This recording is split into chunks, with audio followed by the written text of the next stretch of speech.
So the Maverick has a special prediction to make this evening, and it relates to the big All-English Champions League final between Tottenham Hotspurs and Liverpool coming up on Saturday. And yes, the Maverick has been on a bad run of form recently, where every major prediction we make go the opposite way.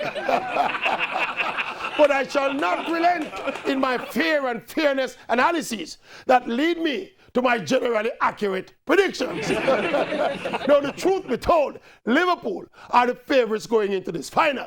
We just finished a great league season, losing just one game and amassing 97 points. We dispatched big bad Barcelona with Lionel Messi to get to the final.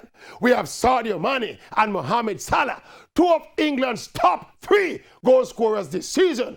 We have the goalkeeper of the season in Alisson, the defender and player of the season in Virgil van Dijk, and for my money, the coach of the season in Jurgen Klopp.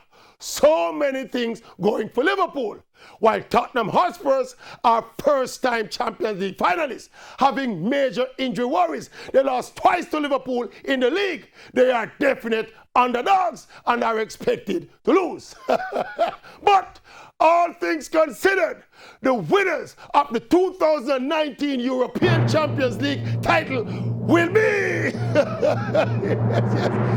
Tottenham Hotspurs. Yes. Tottenham Hotspurs for the upset. That's my prediction. And don't say nothing to me. That is my prediction.